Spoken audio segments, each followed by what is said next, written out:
तो थोड़े से भारी मन से और थोड़ी सी खुशियों के साथ मैं पहुंची अपने नेक्स्ट स्टॉपेज। और अब तो आप समझ गए ही होंगे कि मेरा नेक्स्ट स्टॉपेज कहाँ है। जी हाँ, ये है पटना जंक्शन।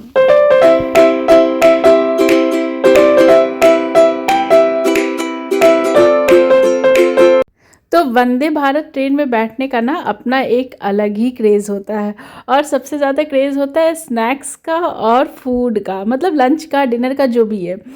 तो हम जब हावड़ा से निकले, थोड़ी देर के बाद हमारे स्नैकिंग का टाइम हो गया था। और मुझे ये मिल्क एंड नट वाले बिस्किट बहुत अच्छे लगे थे। मतलब मुझे जो ये कोकोनट वाला फ्लेवर होता है ना, ये बहुत ही पसंद आता है। तो मैंने अपना तो खाया ही खाया, साथ में अपने बेटे का भी ये कुकीज़ जो है ना, ये खा लिया। तो मुझे ये वाला बहुत पसंद था। और मेरे बेटे ने फ्रूटी ली, जो मुझे बिल्कुल भी अच्छी नहीं लगी। और नॉर्मली मैं फ्रूटी वगैरह पीती भी नहीं हूँ। इसके बाद वंदे भारत में ना मुझे रात में हम लोगों को डिनर मिला। तो डिनर में पहले से ही नॉनवेज ऑर्डर किया हुआ था और वो खाया। लेकिन मुझे एक्चुअली नेक पेन हो रहा था। और मैंने आपको पहले वीडियो में भी बताया है कि मुझे बहुत ज़्यादा पसंद नहीं है, मतलब ट्रैवलिंग वगैरह मुझे बहुत ज़्यादा पसंद नहीं है। मैं बहुत ज़्यादा ट्रैवल करती हूँ तो मेरी तबीयत ख़राब हो जाती है। तो मैंने डिनर स्किप कर दिया था अपना। और आज है 22 नवंबर। तो एक्चुअली पटना पहुंचने का प्लान मेरा ही था और मैंने ही जिद की थी कि मुझे पटना जाना है, क्योंकि वहाँ मेरे हस्बैंड थे। और 22 नवंबर को होती है मेरी वेडिंग एनिवर्सरी और 23 नवंबर को होती है मेरी बर्थडे। तो बहुत सारे लोगों को कन्फ्यूज़न होता है, लाइक सोशल मीडिया पे, फेसबुक वगैरह पे लोग कंफ्यूज करते हैं कि क्या है, वेडिंग एनिवर्सरी है या बर्थडे, क्योंकि दोनों आगे पीछे होता है एक दिन। तो मैं आपको बता देती हूँ, यहाँ पे क्लियर कर देती हूँ। 22 नवंबर को मेरी वेडिंग एनिवर्सरी होती है और 23 नवंबर को होती है हमारी बर्थडे। तो मैं एग्जैक्टली 23 नवंबर को पैदा हुई और 23 नवंबर को ही मेरे घर से विदाई हुई। इस तरह का है कुछ। और दूसरे दिन, मतलब मैं अपनी वेडिंग एनिवर्सरी पे पहुंची थी पटना के महावीर मंदिर। और मैं पहले भी यहाँ पे मंदिर में कई बार दर्शन कर चुकी हूँ। यहाँ आने के बाद मुझे बहुत ही ज़्यादा अच्छा लगता है। मतलब मैं क्या ही बताऊँ, यहाँ आने के बाद मुझे कैसा फ़ील होता है। वो एक अलग ही फीलिंग है, मैं आपको शब्दों में नहीं बयां कर सकती। और यहाँ पे ना बहुत ही लंबी लाइन लगी हुई थी, क्योंकि सैटरडे भी था 22 नवंबर को। तो बहुत सारी, मतलब लोगों की भीड़ लगी हुई थी। और सबसे पहले हम लोगों ने प्रसाद लिया। और मैं आपको एक चीज़ बताऊँ, यहाँ के जो देशी घी वाले लड्डू बनते हैं ना प्रसाद, वो इतने टेस्टी होते हैं कि क्या ही बताऊँ। तो सबसे पहले हम लोगों ने प्रसाद लिया, उसके बाद लाइन में हम खड़े हुए। उसके बाद हमने भगवान जी का दर्शन किया। और दर्शन करके हम थोड़ी देर बाहर ऐसे ही मंदिर का जो परिसर है वहाँ पे थोड़ा सा टहल रहे थे। और शाम का समय था तो बहुत अच्छा लग रहा था, ठंडा ठंडा सा। तो हम लोगों ने थोड़ी बहुत पिक्चर्स वगैरह भी ली, थोड़ी वीडियोस बनाई। और यहाँ पे मंदिर के परिसर में वीडियो बनाना अलाउड है। मतलब नॉर्मली मैंने देखा है कि कई मंदिर के परिसर में वीडियो नहीं बनाने दिया जाता है। और मैं भी इनफैक्ट थोड़ा सा डर रही थी कि मैं वीडियो कैसे बनाऊँ, लेकिन यहाँ पे अलाउड था। तो मैंने थोड़ी सी वीडियो बनाई। इसके बाद हम निकले, यहाँ का जो फेमस है हरीलाल, यहाँ पे हम निकले अपना डिनर करने। क्योंकि शाम के समय हम लोग निकले थे, पहले मंदिर गए थे, उसके बाद हमें डिनर करना था।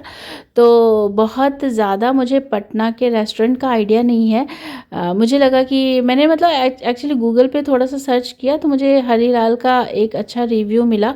और यहाँ पे मैंने पहले ना एक बार पिज़्ज़ा ट्राई किया था, तो पिज़्ज़ा काफ़ी अच्छा लगा था। तो हमने सोचा चलो यही पे डिनर करते हैं। और इनके ना स्वीट्स वगैरह की इतनी सारी वैरायटी थी कि मैं क्या ही बताऊं। और बेसिकली मैं तो खुद ही बिहार से हूं, तो मैं आपको एक चीज़ बताऊं कि एक स्वीट होती है ना रस कदम, जो स्पेशली बिहार में मिलती है, वो बहुत ही टेस्टी होती है। मतलब मेरी वो, मैं आपको बताऊं, वो मेरी बचपन की मिठाई है। हम जब छोटे छोटे थे ना, तो वो पापा वो वाली रस कदम वाली मिठाई लाते थे और हम बहुत पसंद से खाते थे। तो मुझे एकदम से वो स्वीट्स दिख गई यहाँ पे, रस कदम। और मैंने वो तुरंत झट से ऑर्डर करी और वो टेस्ट किया। मुझे बहुत, मतलब वही वाली फील आ रही थी बचपन वाली। और काफ़ी सालों के बाद मैंने ये रस कदम ट्राई किया था। तो आप भी जब कभी आपको मौका मिले, आप इधर पटना और हरीलाल की शॉप से ये रस कदम वाली जो स्वीट है ना, ये ज़रूर ट्राई करना। बहुत ही टेस्टी थी और बिल्कुल फ्रेश बनी होती है इनकी मिठाइयाँ। सारी चीज़ें इवन बहुत अच्छी थी। तो मेरा तो मैं चूँकि मीठे की शौकीन हूँ, तो मेरा तो हर बार ना मीठे पे ही दिल आ जाता है, और मैं मीठे की मतलब मिठाइयों का मैं एक क्लिपिंग ज़रूर लेती हूँ। आपने मेरे कई वीडियोज़ में देखे होंगे कि मैं मिठाइयों की ना क्लिपिंग ज़रूर ही लेती हूँ। तो यहाँ हम निकले हैं थोड़ा सा चटर-पटर खाने, और मेरी मदर इन लॉ को ना यहाँ की टिक्की खानी थी। तो हमने ऑर्डर किया टिक्की, और समोसे वगैरह भी यहाँ पे बहुत अच्छे बिल्कुल फ्रेश गरमा गर्म बन रहे थे। तो मैं बताऊँ, मैं आपको, मैं लखनऊ में रहती हूँ, और मुझे ना पटना और इवन मतलब बिहार के समोसे मुझे बहुत अच्छे लगते हैं। वहाँ के समोसे ज़्यादा पसंद आते हैं मुझे लखनऊ के कंपैरिजन में। फिर हमने एंजॉय की यहाँ की टिक्की। तो टिक्की मुझे ठीक ठीक लगी, बहुत बहुत ऐसी कुछ खास नहीं लगी। मुझे लगता है कि लखनऊ की टिक्की जो हम लोग खाते हैं ना, वो ज़्यादा टेस्टी होती है, लेकिन हाँ, समोसे ऑब्वियसली बिहार के ज़्यादा अच्छे होते हैं। तो इस तरह का कुछ कंपैरिजन रहा। फिर हम निकले डिनर करने के लिए। हालांकि मतलब टिक्की खाने के बाद ना बहुत पेट में जगह कम रह गई थी, लेकिन फिर भी मैंने सोचा कि चलो डिनर तो करना ही है, और हम निकले डिनर करने। सबके अलग अलग डिमांड्स होते हैं, और सबसे ज़्यादा तो डिमांडिंग ये मेरा बेटा है। इसे पता नहीं क्या अगड़म बगड़म सी चीज़ें खानी होती है, इसे कभी भी एक नॉर्मल चीज़ नहीं खानी होती है।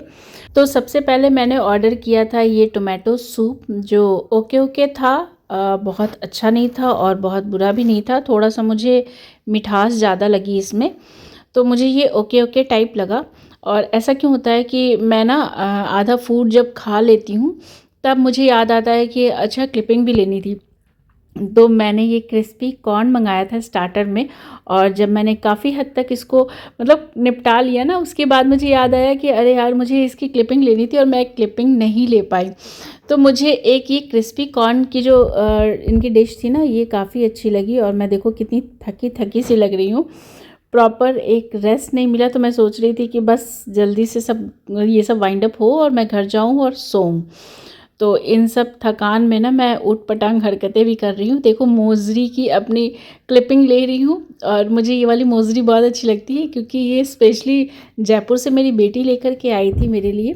तो मैंने सोचा था कि मैं अपनी वेडिंग एनिवर्सरी पे ये पहनूंगी, और ये वाली मैंने पहनी। और यहाँ हम लोगों ने ऑर्डर किया था कढ़ाई पनीर विद बटर नान, हाँ garlic butter naan, which is okay okay. मतलब मुझे बहुत अच्छी नहीं लगी ये भी डिश। आई थिंक शायद मैं ज़्यादा ही टायर्ड थी, तो मुझे कुछ भी खाना नहीं अच्छा लग रहा था, बस मुझे नींद आ रही थी। उसके बाद मम्मी ने ऑर्डर किया था, मतलब मेरी मदर इन लॉ ने ऑर्डर किया था साउथ इंडियन। उन्हें साउथ इंडियन खाना था, तो उन्होंने साउथ इंडियन ऑर्डर किया था, और वो भी ओके ओके था। और पटना की मेरी ट्रिप बहुत ज़्यादा दिन की नहीं थी, जस्ट फॉर 2 डेज़। तो 2 दिन के बाद मेरी वापसी हो गई, और वापसी भी हमने अपनी वंदे भारत से कराई थी, क्योंकि मैंने बताया ना कि यहाँ पे एक फैसिनेट करता है फूड।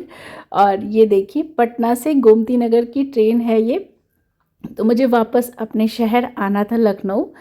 तो हस्बैंड आए थे मुझे ड्रॉप करने के लिए, और वो उनको वहीं स्टे करना था। मैं वापस चली आई अपने बेटे के साथ।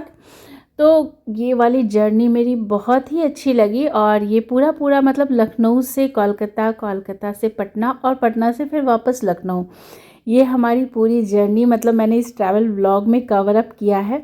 और आप मुझे कमेंट सेक्शन में ज़रूर बताइएगा कि ये ट्रैवल व्लॉग मेरा, और ये मेरी पूरी जर्नी का मैंने जो व्लॉग बनाया है, ये आपको कैसा लगा। और ये ना जो वंदे भारत ट्रेन थी, काफ़ी अर्ली मॉर्निंग थी, आई थिंक 6 बजे की थी। तो सबसे पहले हमें मसाला चाय और बिस्किट्स मिले यहाँ पे।